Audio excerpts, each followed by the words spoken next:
Salut à tous et j'espère que vous allez très bien. Alors aujourd'hui, on se retrouve dans une nouvelle vidéo. Mais avant de vous parler des intervenants d'aujourd'hui, j'ai envie de vous parler d'un nouveau dispositif que j'ai installé sur ma chaîne. Ça s'appelle Save. Qu'est-ce que c'est Save? C'est que si tu as donné ta vie à Jésus via cette chaîne, ou bien tu as envie de reconnecter avec le Seigneur, ou bien tu n'as pas d'église fixe, tu peux envoyer un message, du coup le mot Save, afin qu'on puisse te donner une église proche de chez toi, une effigie, c'est-à-dire une église de maison, ou bien une église locale. Donc c'est quelque chose de très important que j'ai eu à cœur, car j'ai remarqué que beaucoup n'ont pas d'église et échanger de manière digitale, c'est pas toujours efficace. Donc en tout cas, je suis très content de vous retrouver. Je salue aussi toutes les personnes qui nous suivent sur Spotify. Comme vous avez pu le voir dans la miniature, aujourd'hui, je ne suis pas seul, je suis accompagné de deux merveilleuses personnes que j'ai rencontrées dans mon église locale et dont le couple m'a inspiré sans rien dire. C'est-à-dire rien qu'à la vue, rien qu'à voir, c'était merveilleux. Ça dégageait un parfum de bonne odeur. Et vraiment, j'abuse pas. Donc aujourd'hui, je suis avec le pasteur Gabriel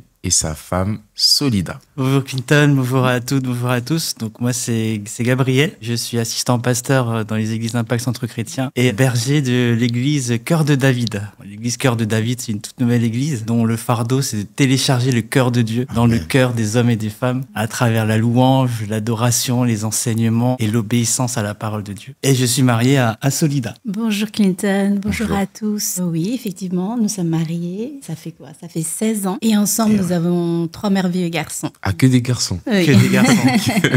Je voulais faire une équipe de handball. Donc on a commencé par des garçons, mais bon, ça s'arrêtait avant. Wow. Eh ben, dis donc. Et l'église se trouve Dans le 18e. dans le 18e. Ok. Tous ceux qui sont dans le 18e à Paris, l'adresse sera en description. Vous allez pouvoir vous y rendre. Et assurément, vous allez passer des moments magnifiques dans la présence de Dieu avec le pasteur Gabriel. Vous avez vu, 16 ans de mariage. 16 ans de mariage. C'est toute une vie, 16 ans. En ces 16 ans de mariage, il a dû se passer tellement de choses, tellement de leçons, de conseils, de tips, d'expériences, d'anecdotes, de témoignages à apprendre. Pour moi, ces 16 ans de mariage, c'est pas un chiffre, c'est vraiment un bagage de connaissances. C'est un temps à gagner, c'est un téléchargement à prendre. Donc installez-vous bien parce que dans cette vidéo, on va partager 10 points qui vont nous permettre d'entrer dans le mariage, qui vont nous permettre de comprendre qu'est-ce que c'est le mariage et surtout qui vont nous permettre de travailler sur nous-mêmes et de faire le bon choix. Donc la première question que je vais vous poser à pasteur Gabriel et à pasteur Solida, c'est dans le mariage ou bien quand une personne veut se marier, quelle est la place de la prière avant de faire le choix de son conjoint? Waouh, très bonne question. Je dirais déjà le mariage, c'est une institution divine. Je pense qu'on en a déjà beaucoup parlé. J'ai déjà vu que tu en avais parlé dans des précédentes vidéos. C'est une institution divine, donc le mariage se fait dans le cadre du Seigneur. Comme tout bon enfant de Dieu, toute décision, tout projet, des projets de vie aussi importants que le mariage, qu'un partenaire de vie, ça passe forcément par la prière. On choisit pas un conjoint comme on choisit ce qu'on va porter le matin ou quand on va faire les courses, est-ce qu'on prend une salade ou des roquettes? Non. C'est un choix tellement important qu'on est obligé de passer par la prière, en fait. Et la prière, c'est la réponse de Dieu à ce que tu soupires. Donc, si tu soupires à un mariage heureux, si tu soupires à trouver le bon partenaire, ça doit passer par la prière. Maintenant, on a déjà entendu des témoignages d'hommes de Dieu qui disent le Seigneur m'a dit que c'était cette femme-là, le Seigneur m'a dit que c'était lui mon époux, etc., etc. Moi, je dirais, la prière, c'est bien. Il faut quand même faire attention au Dieu m'a dit. Dieu m'a dit que tu es mon époux, donc épouse-moi. Et ça, c'est très dangereux. Il faut toujours faire attention. Il faut se méfier de quoi par rapport au Dieu m'a dit? Dieu m'a dit. Est-ce que c'est vraiment Dieu qui t'a dit? Est-ce que c'est pas tes émotions qui t'a parlé? Est-ce que c'est pas ta chair qui t'a parlé? Quand on fait une prière à Dieu, on demande des signes. La plupart des gens disent « Seigneur, si c'est cette personne-là, montre-moi un signe. » Et le souci avec les signes, c'est que notre système de pensée, nos émotions parlent tellement qu'on voit les signes partout, en fait. Waouh. On dit, alors si c'est cette personne-là, elle va porter des talons demain. Un simple hasard, la sœur porte des talons. Ah Seigneur, merci pour ce signe, tu m'as confirmé. Alors que non, c'est pas ça du tout. Tu vois, c'est pour ça que je disais, les signes sont importants, mais ça ne doit pas être le critère principal. Mhm. Voilà, je ne sais pas si tu voulais ajouter quelque chose. Oui. Ça ne doit pas surpasser, je dirais, le témoignage intérieur du Saint-Esprit à l'intérieur de toi. Je pense que tout ce qui est signe extérieur ou les Dieu m'a dit ou un tel a dit ou un tel a vu en rêve, c'est trop superficiel. C'est pas assez déterminant en tout cas. Pour baser une relation. Oui, pour baser une relation. Oui. Et dans votre cas, quelle a été justement la place de la prière? C'est-à-dire comment vous avez fait pour pouvoir vous rencontrer? Parce que si ça a fait 16 ans de mariage et que jusqu'aujourd'hui, vous vous aimez encore. Et tout à l'heure en backstage, il me disait qu'ils sont tout le temps ensemble. Donc, quelle a été la place de la prière dans votre cas? Alors, je pense qu'il faut remonter à notre rencontre, comment on s'est rencontrés. Et en fait, c'est Solida qui m'a amené au Seigneur. Ok. Elle était dans le Seigneur avant moi. C'est elle qui m'a amené au Seigneur. J'étais dans le groupe de jeunes. On a appris à se connaître, tout simplement. Sachant qu'au début, c'était une sœur en Christ, tout simplement. À force d'être ensemble dans le groupe de jeunes, à servir le Seigneur ensemble, on a appris à se connaître, tout simplement. Donc, on a appris à prier ensemble, en groupe. On a appris à servir le Seigneur ensemble, à évangéliser ensemble. Et c'est comme ça que le lien ensuite s'est fait. Mais ça s'est fait vraiment naturellement. En fait. Oui, naturellement, progressivement. Donc, on avait une base qui était d'abord très amicale. Du coup, il ne cherchait pas à m'impressionner, je ne cherchais pas à l'impressionner. On était à milieu de penser qu'un jour, on allait se marier ensemble. Oui, on était très, très amis. On s'entendait bien. Il y avait cette harmonie déjà dans notre rapport en tant que frères et sœurs en Christ et amis aussi. Et c'est vrai que c'était progressif en fait. C'était progressif. Le fait aller jusqu'au cadre du mariage, c'était vraiment ça s'est fait progressivement. C'était pas Dieu m'a dit, c'était pas révélé dans un songe, c'était pas spectaculaire.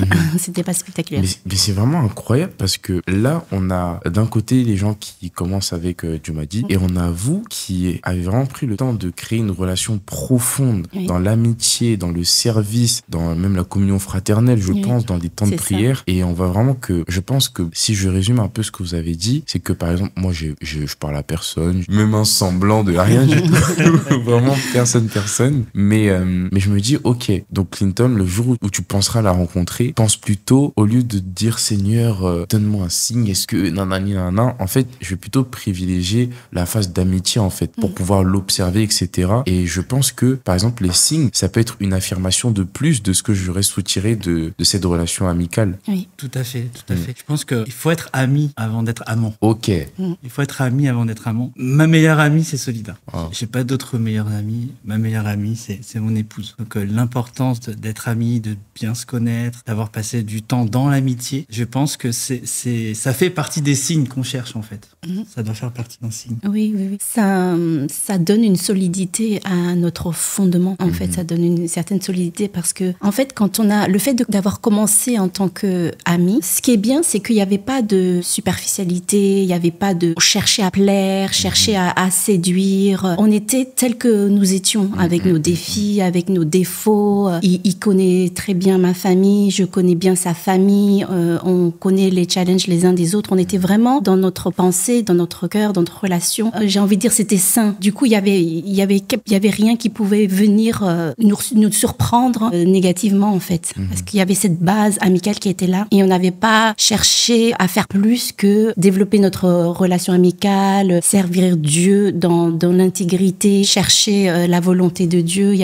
On cherchait pas plus que ça. Voilà, on cherchait pas plus que ça. Et on était vraiment, comme je t'ai dit, on était à milieu d'imaginer que finalement on allait se marier. Qui l'aurait cru? Et ça s'est concrétisé parce qu'aujourd'hui vous servez Dieu ensemble en plus. C'est vraiment un très bon rendu par rapport à la première question. Effectivement, je pense que la place de la prière, c'est vraiment de privilégier des moments d'amitié. C'est un très très bon point par rapport à la première question. Et justement, dans la deuxième question qui rejoint un peu, c'est quelles sont les qualités essentielles pour la recherche d'un époux ou d'une épouse, c'est-à-dire quel type de qualité je dois rechercher premièrement dans mon futur conjoint ou dans ma future conjointe? Je dirais qu'au-delà des qualités, c'est plus des critères. Des critères. Il faut avoir des critères avec des cases à cocher et tu coches. Est-ce que cette personne-là, elle est en Christ? Et pour moi, c'est le critère le plus important, le fait d'être en Christ. Parce qu'encore une fois, comme je l'ai dit au début, le mariage, c'est une institution divine. C'est dans le Seigneur. Donc, il faut que les deux époux, l'époux et l'épouse soient dans le Seigneur. Donc le premier critère, c'est vraiment être en Christ. Donc les relations irreligieuses, c'est pas possible, quoi. C'est possible, mais on se met des bâtons dans des roues pour rien, en fait. On se met en danger tout seul. Le fait de choisir quelqu'un qui n'est pas en Christ. Surtout si toi-même tu es en Christ. Voilà. Maintenant, si deux personnes ne sont pas en Christ, souvent ça matche aussi, ça matche bien, ce qui est normal. Sauf qu'ils sont en dehors du vrai cadre du mariage. En dehors du but du mariage. En dehors du but du mariage. Oui, c'est vrai, puisque c'est en Christ qu'on a le but. C'est lui, comme j'aime bien le dire, si t'enlèves Jésus d'un film, le film devient noir et blanc. C'est-à-dire, sans Christ, tout n'a aucun sens. J'ai bien fait exprès de parler de qualité et tu as bien fait de rectifier avec les critères, parce que souvent, on va vouloir chercher des qualités et on va souvent chercher la perfection, et alors que la personne n'est pas parfaite. Et souvent, on se dit, mais dans ce cas, c'est pas elle. Et donc, du coup, si tu peux insister par rapport aux critères, ok, elle est chrétienne, et ensuite, quel critère je dois chercher en elle ou en lui? Je dirais, avant même de chercher le critère de la personne recherchée, est-ce que les critères que tu recherches sur cette personne-là, est-ce que toi-même tu réponds à ces critères-là? Si tu cherches quelqu'un de gentil, est-ce que toi-même tu es gentil? Si tu cherches de quelqu'un de patient, est-ce que toi-même tu es patient? Tu vois? Donc pour moi, ce qui est important avant de chercher des qualités chez les gens, c'est est-ce que toi-même tu manifestes ces qualités-là? Souvent, on attire ceux qui nous ressemblent. Il y a un adage qui dit qui se ressemble s'assemble. C'est ce qu'on appelle dans le jargon chrétien la loi de l'attraction, la loi des correspondances. Et c'est ça qui est important. C'est-à-dire que si tu cherches quelqu'un qui est restauré, toi-même, est-ce que tu es restauré d'abord? Et c'est pour ça que l'un des critères, c'est vraiment le fait d'abord de ressembler à Christ, d'abord soi-même d'être restauré, d'être sorti des prisons intérieures. Et c'est pour ça d'ailleurs, je suis venu avec ce livre. Je suis venu avec ce livre. C'est la base de toute relation du mariage, c'est d'abord soi-même être restauré. Voilà. Et c'est vrai, pour rejoindre en vrai le point qui nous relie, le point par rapport à la prière, c'est bien de demander, de prier, de demander au Seigneur de nous montrer la personne qui pourrait nous correspondre dans le mariage, la personne qui pourrait cheminer avec nous dans le mariage. Mais c'est bien de prier pour soi-même, en fait.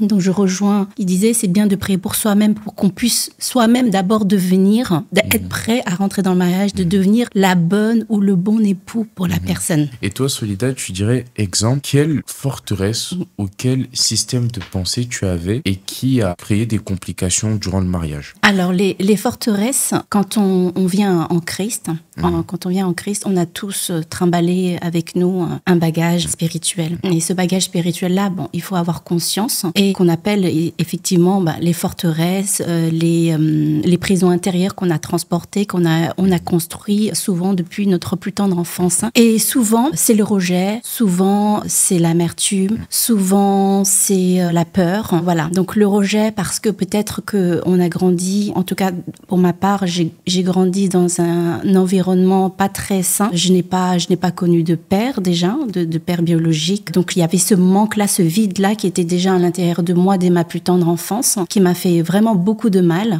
Le fait de ne pas avoir un père qui représente cette figure de sécurité, l'amour qu'un enfant aurait besoin. Ça, je l'avais pas. Donc forcément, à l'intérieur de moi, dans mon âme, j'étais blessée.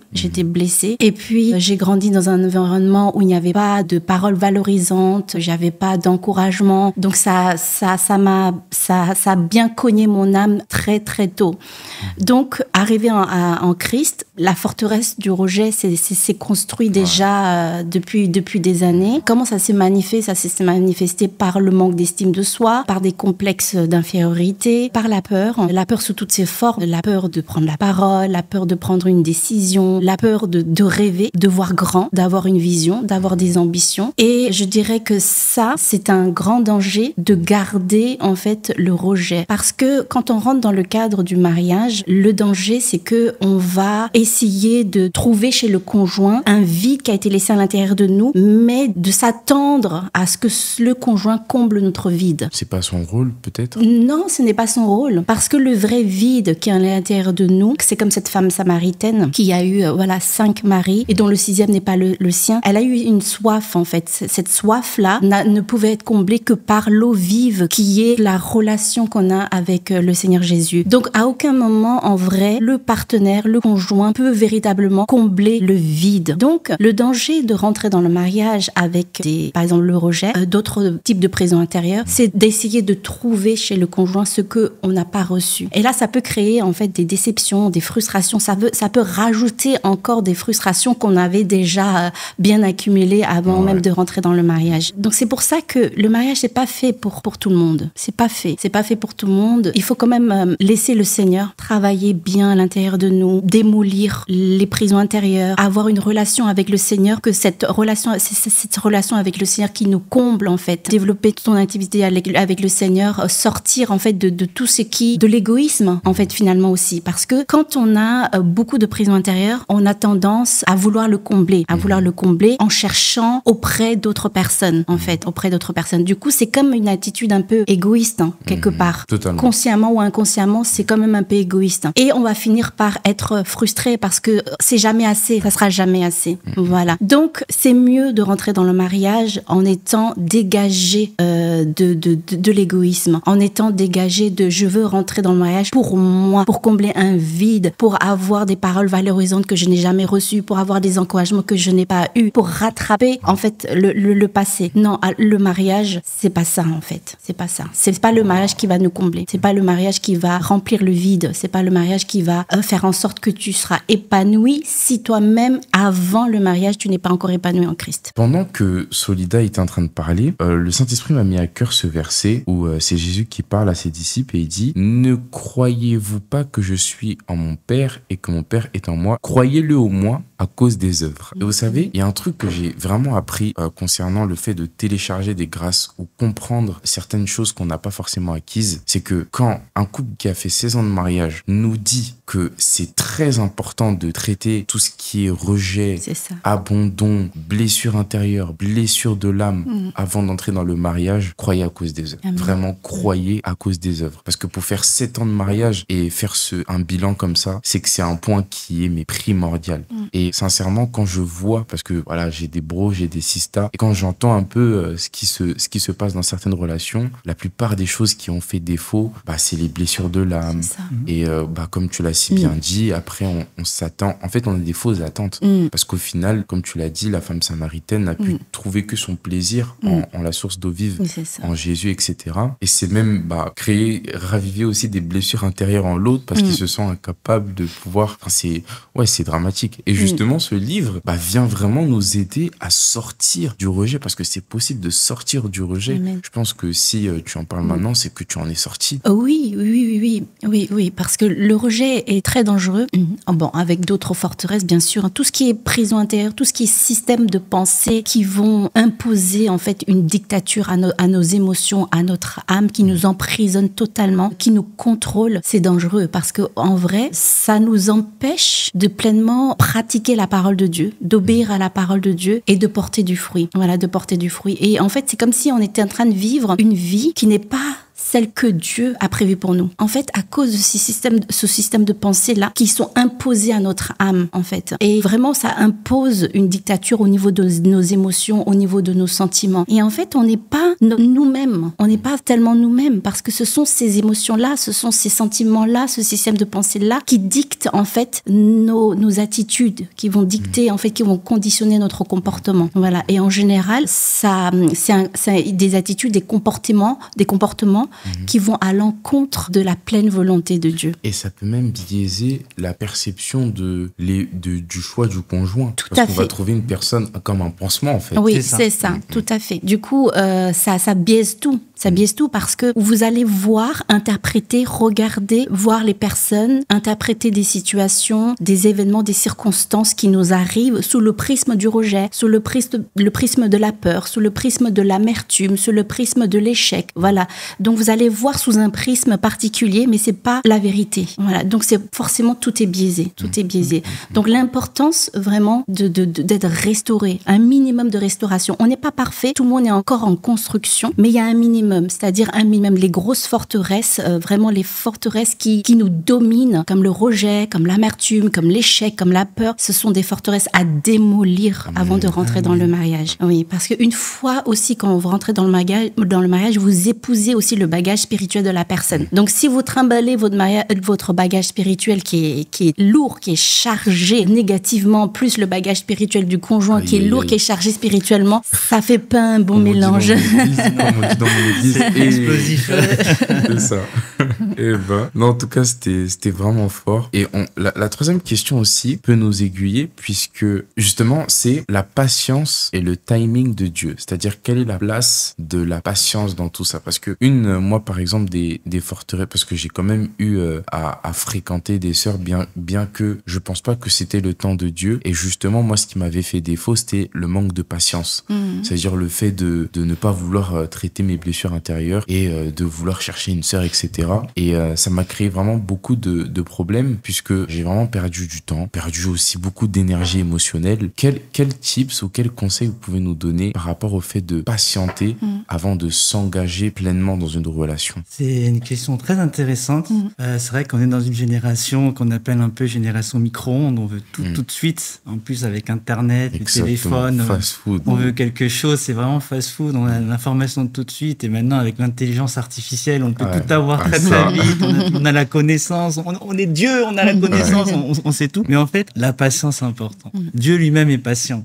On dit Jésus revient bientôt. Oui, il revient bientôt. Et les gens disent mais ça fait plusieurs années que tu dis que Jésus revient, mais pourquoi il n'est pas encore là? C'est parce que Dieu est patient. Il veut que tous les hommes soient sauvés. Donc la patience, déjà, c'est une caractéristique de Dieu. Donc nous-mêmes, on se doit d'être patient. Et la parole de Dieu dit il n'est pas bon que l'homme soit seul, je lui ferai une aide semblable. Donc la volonté de Dieu, de toute façon, c'est que tu trouves ton vis-à-vis, tu trouves ton aide semblable, tu trouves ton conjoint, justement. Donc l'apôtre Ivan Castanou, notre père spirituel, nous disait que toute prophétie, toute parole de Dieu contient une horloge intégrée. C'est-à-dire que la prophétie, elle va s'accomplir. Wow. Mais il y a une horloge dans la prophétie et elle s'accomplira au temps convenable. Amen. C'est le temps qu'on appelle le temps kairos en grec. Le temps, c'est le temps qui est accompli, le temps qui est parfait, c'est le temps que Dieu aura décidé. Par contre, toute prophétie de Dieu demande une préparation. David n'a pas été roi du jour au lendemain. Pourtant, la prophétie qui a été donnée à David avait 17 ans. Et ce n'est que 13 ans après, lorsqu'il avait 30 ans, qu'il est devenu roi. Donc, il y a eu un temps de préparation. Et le mariage, c'est pareil. Dieu veut que tu sois marié, mais il y a un temps de préparation. Et ce temps de préparation, c'est quoi? C'est, tu dois grandir en maturité spirituelle, en maturité émotionnelle, en maturité physique,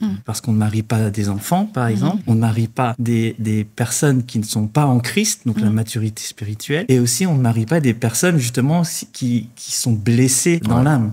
Donc, encore une fois, l'importance de restaurer son âme, l'importance de sortir de ses prisons intérieures, ça fait partie, justement, de cette facette patience et timing de Dieu.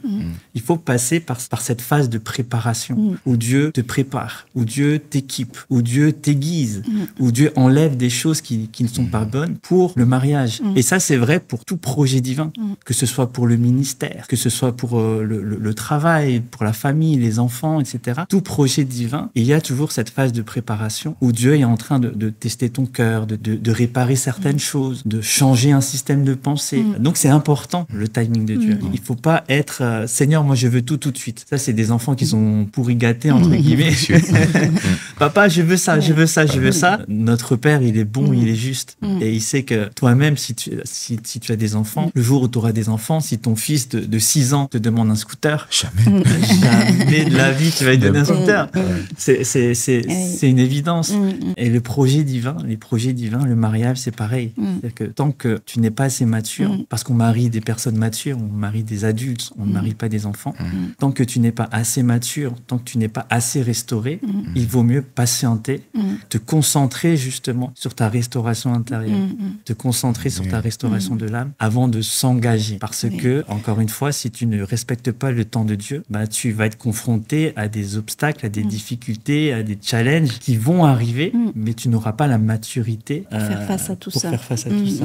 Oui, tout à fait. Donc, avant le temps, c'est pas le temps. C'est vrai que quand on aspire là, dans le cas, à rentrer dans le mariage, on a envie que ça aille vite, on a envie de trouver la bonne personne, on a envie de fonder une famille, on a envie, parce qu'on aspire à ce projet-là. Mais avant le temps, ce n'est pas le temps. C'est vrai qu'on a l'impression qu'on perd du temps en patientant. En vrai, on gagne du temps dans la patience. Pourquoi on gagne du temps? Parce que tout le temps de la préparation, on travaille sur soi, on laisse le Seigneur nous restaurer, guérir nos blessures intérieures, on laisse le Seigneur nous travailler, nous aiguiser, nous tailler. On va gagner du temps parce qu'une fois qu'on va rentrer dans le mariage, on va éviter beaucoup de soucis. Beaucoup de soucis. Donc, on gagne du temps au final. Même si sur le coup, on patiente plusieurs années, mais la patience, en fait, porte du fruit qui fait qu'au final, on voit qu'on gagne du temps si on laisse le Seigneur agir dans ce temps de patience, dans ce temps de préparation. Lourd.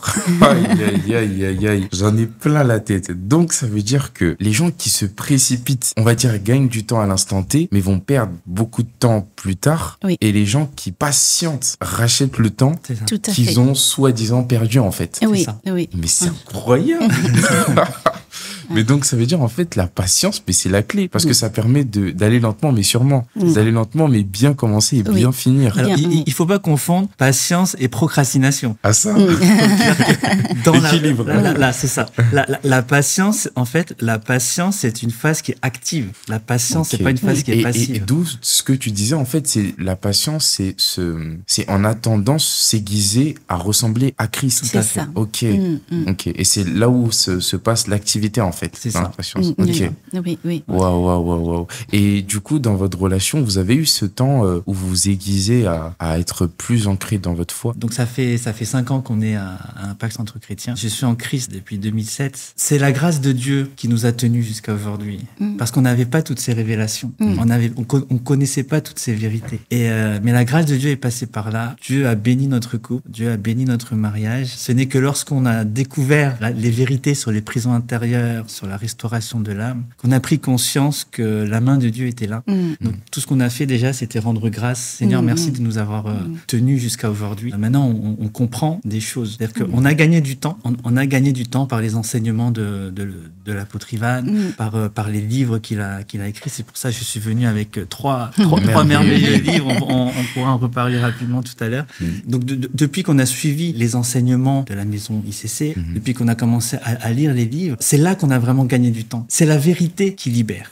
C'est la vérité de la parole de Dieu, c'est la connaissance de la parole de Dieu qui libère. La Bible dit que mon peuple périt faute de connaissance. Et en fait, le couple aussi périt faute de connaissance. C'est-à-dire que dans le cadre du mariage, quand tu ne connais pas les principes du mariage, quand tu ne connais pas le but du mariage, quand tu ne sais pas pourquoi en fait tu te maries, tu vas limiter le mariage. Tu vas limiter le mariage juste dans le cadre, on est mariés, maintenant on peut avoir des relations ensemble, maintenant on peut faire des choses ensemble. Mais c'est beaucoup plus que ça le mariage. Alors que quand tu as la connaissance de la vérité, quand tu sais pourquoi tu t'es marié, quand tu sais pourquoi il est important de réparer son âme, de sortir de ses prisons intérieures, quand tu sais pourquoi tu te maries, c'est là que tu gagnes du temps, c'est là que ton mariage devient heureux, c'est là que ton mariage est prolifique, c'est là que tu es en train de faire la volonté de Dieu. Ce n'est pas parce que tu te maries pour pouvoir avoir des relations, pour fonder une famille, pour avoir des enfants, que tu es dans la volonté de Dieu. Wow. Tu vois?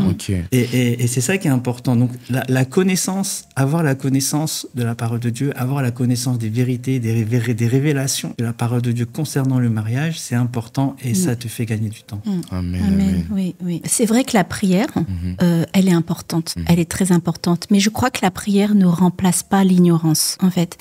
On peut beaucoup beaucoup prier tout en demeurant ignorant. Et l'ignorance, à un moment donné, va nous causer du souci. Donc c'est pour ça que, oui, donc je rejoins ta question, comment on s'est quand même, on s'est aiguisé, on a laissé le Seigneur nous tailler, on s'est aiguisé en avant et après, pendant le cadre du mariage. Même par rapport à ça, désolé de t'occuper, mais j'ai une question. Sur une échelle de 0 à 10, comment vous pouvez comparer votre couple avant ICC et après ICC? Parce que ça fait 5 ans que vous êtes à ICC, c'est ça? 4-5 ans. Et sans ICC, ça fait à peu près combien de temps? 11 ans. 11 ans. Oui. 16 ans de mariage. Oui. On était mariés 11 ans avant d'intégrer ICC. 11 ans avant, okay. Et 5 ans depuis à ICC. Okay. Tu veux qu'on note notre relation, c'est En fait, j'ai envie que vous puissiez apporter sur une échelle de 1 à 10 à quel point ça a été bénéfique pour vous et vraiment transformateur pour vous de découvrir les enseignements des formations de couple, des sortir des prisons intérieures, etc. Sur une échelle de 1 à 10, comment ça a révolutionné votre couple? D'accord. Tu veux commencer? Ça va être compliqué de noter parce que je rejoins le point où il avait dit que c'est vrai que malgré on n'avait pas toutes ces révélations, ces enseignements, en fait on a vécu une véritable grâce, la main de Dieu étendue sur notre couple. Wow. Vraiment. Donc ça veut dire que depuis le début du mariage, on était dans un mariage heureux. On était déjà dans un mariage heureux. Je pense que c'est aussi dû au fait que depuis le début, nous on voulait servir le Seigneur. Donc on avait un cœur pour Dieu. Un cœur pour Dieu. Et c'est là où il y a l'importance du cœur. Surtout en tant que chrétien, en tant qu'enfant de Dieu, c'est le cœur qui est important et qui au final attire le regard de Dieu sur toi. Dieu ne regarde pas ce que les hommes regardent, mais il regarde au cœur. Et je pense que c'est pour ça aussi que la grâce de Dieu était sur nous, parce qu'on avait vraiment ce désir de servir le Seigneur. C'est ça, de faire sa volonté avant tout. Donc on n'avait pas toute cette révélation, toutes ces connaissances-là. On avait quelques principes de base qu'on a respectés quand même. Par exemple, à l'époque, je connaissais pas le but ultime du mariage. Je connaissais pas. On s'est mariés parce qu'au fur du temps, on s'est aimé et on s'est vu fonder une famille ensemble, tout simplement. Et dans le cadre de notre vie conjugale, on veut glorifier Dieu, on veut faire la volonté de Dieu, on veut servir le Seigneur ensemble. Et on a juste, on va dire, respecté, honoré quelques principes spirituels de base, à savoir, sans le savoir, tout à fait. C'est-à-dire que la femme, elle respecte son mari, elle l'honore. En fait, du coup, j'ai mis ça en application. J'ai mis tout simplement ça en application. Il y a ce côté où, la femme devait être une bonne soumission sous la mission, sous le mandat que Dieu a donné à l'homme qui est le chef de famille. Donc, j'avais mis ça en application et c'était quand même salvateur pour notre couple. Voilà. L'amour, tu m'as donné beaucoup d'affection, tu m'as quand même donné beaucoup d'amour. La parole de Dieu nous dit, Marie, aimez vos femmes. Donc, les principes de base, on les avait mis en application depuis le début du mariage.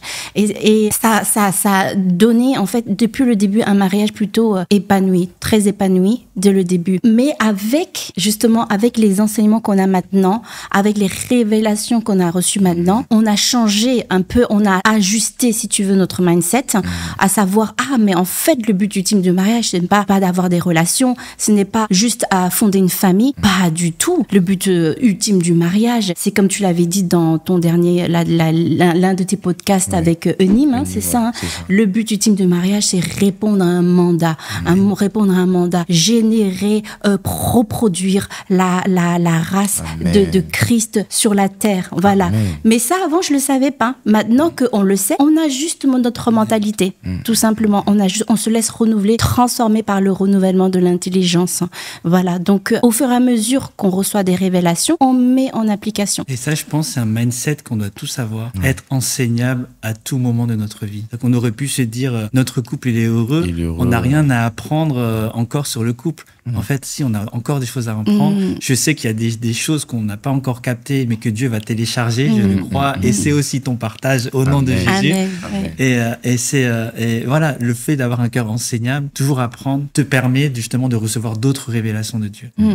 Et nous, enfants de Dieu, on veut tous, Seigneur, révèle-moi des choses. Mais en fait, tout vient du cœur. Bah, dis donc.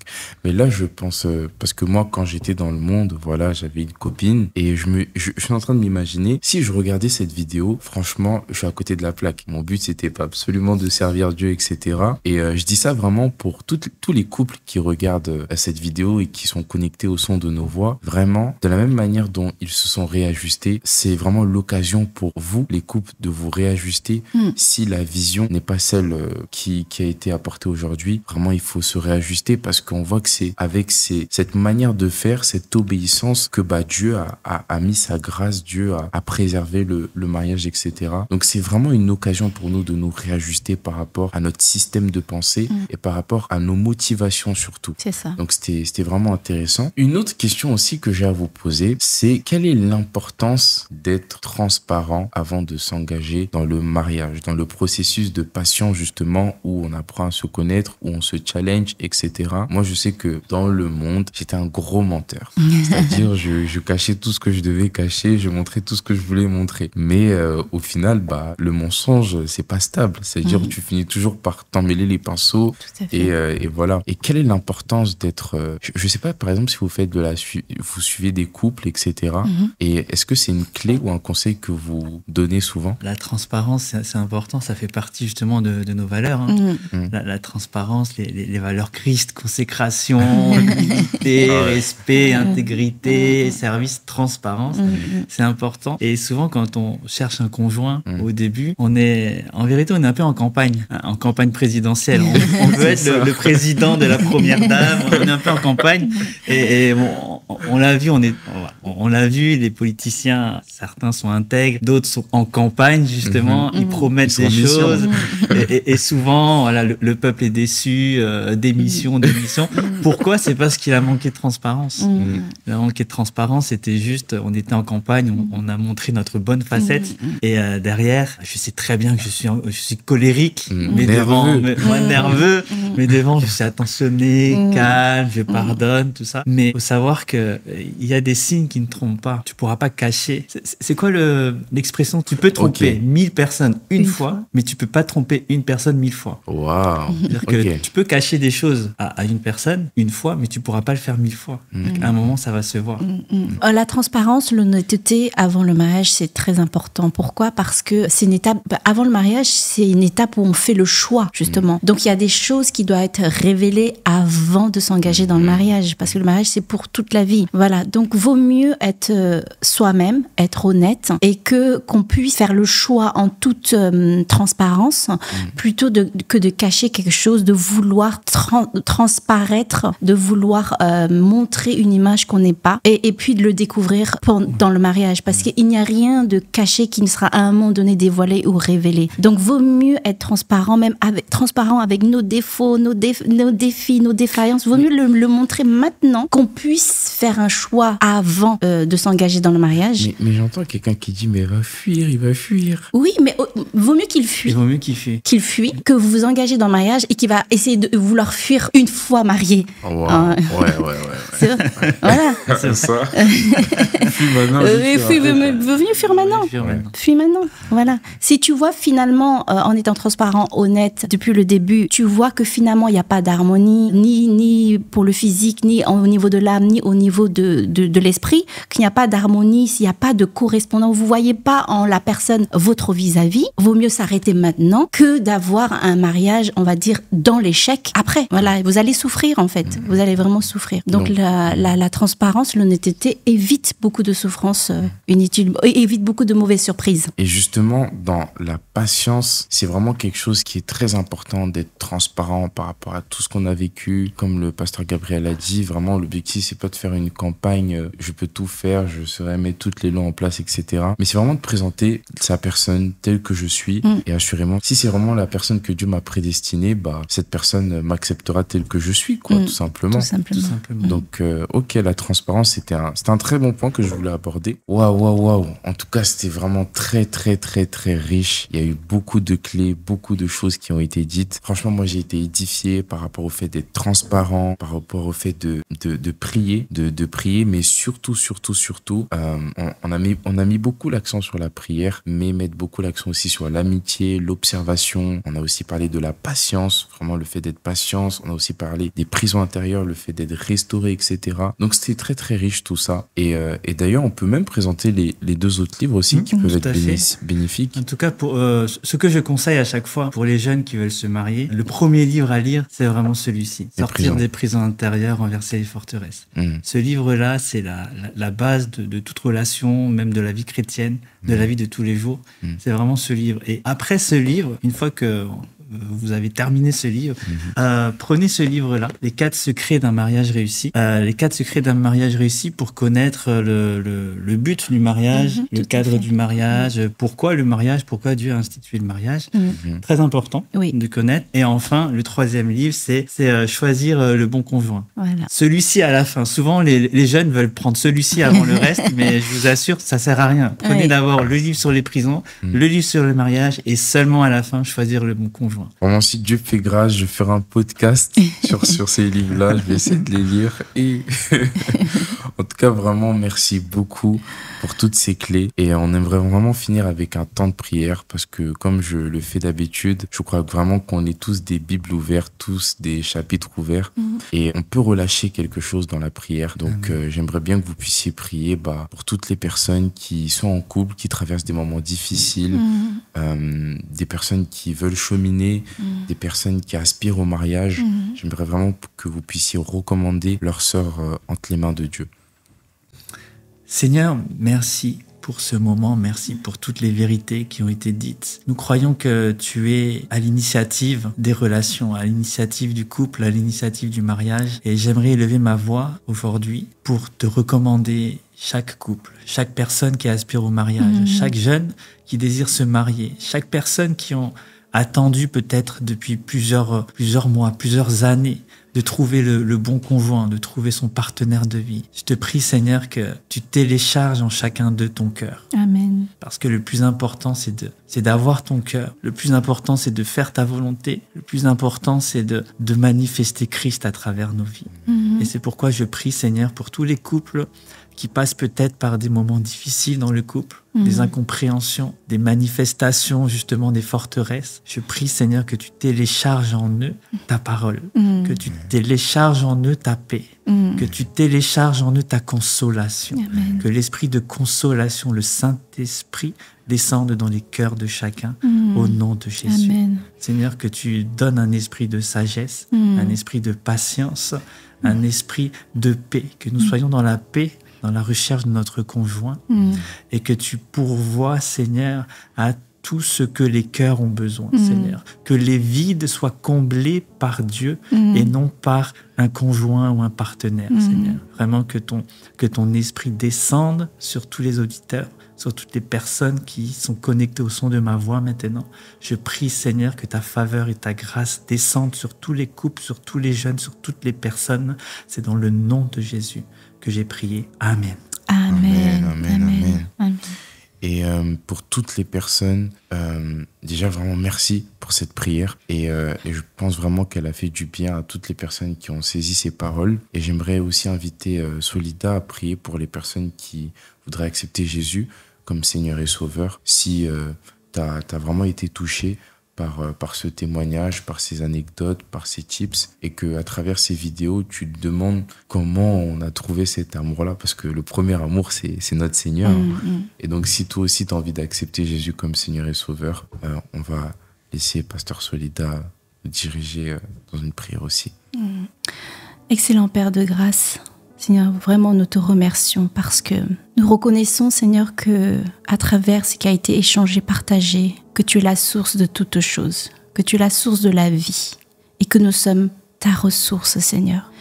Seigneur, nous avons compris ce matin que le plus important, c'est notre relation avec toi. Et je prie, Seigneur, je lève ma voix pour tous ceux qui se sont éloignés de toi, ceux qui n'ont pas, Seigneur, encore saisi ou compris qu'ils viennent de toi. Et que tu es leur source, Seigneur, c'est toi qui les as créés. Et tu as, Seigneur, mis en place, Seigneur, un plan de salut merveilleux en la personne de Jésus-Christ, Seigneur. Je prie que tu viennes les toucher, Seigneur, afin qu'ils soient réconciliés avec toi et qu'ils puissent reconnaître le Seigneur Jésus-Christ comme leur Seigneur et leur Sauveur personnel, Seigneur, afin qu'ils soient réconciliés avec toi et qu'ils se reconnectent à la vraie source de leur vie qui est toi, le Seigneur qui a créé les cieux et la terre.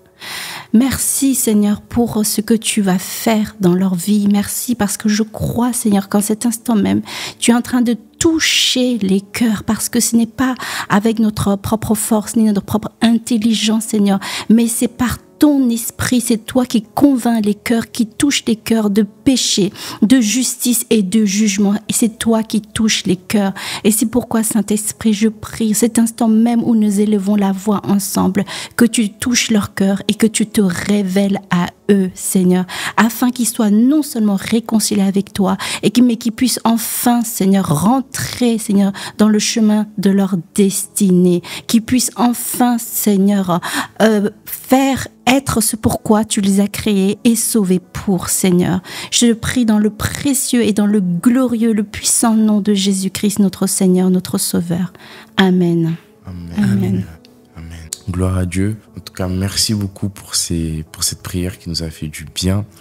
Nous allons filmer la deuxième partie, parce que là, c'était la première partie de la vidéo sur le mariage, mais nous allons filmer une deuxième partie, pareillement avec le pasteur Gabriel et son épouse, où cette fois-ci, on va parler de l'épanouissement dans le mariage. Et donc, ne rate surtout pas la deuxième partie de cette vidéo, hein, parce que là, tu vas rater la suite du téléchargement. Donc, ce qui a commencé là, vraiment, assurément, ce qui sera... De toute façon, on dit toujours la fin d'une chose est mieux que son commencement. Donc, je pense que la deuxième partie sera encore meilleure, vraiment. Donc, voilà, en tout cas, merci à vous de nous avoir écoutés. Encore grand merci au pasteur Gabriel et à son épouse d'avoir accepté l'invitation. Alors, vous allez vraiment pouvoir trouver l'adresse de l'église du pasteur Gabriel en description. Les liens aussi des livres en description. Si tu cherches une église, une effigie, une église de maison, ou bien une église locale, tu pourras aussi chercher dans les liens qui seront en description. Si tu veux aussi suivre mes coachings, les liens seront en description. Et que Dieu vous bénisse abondamment. Bye. Bye bye.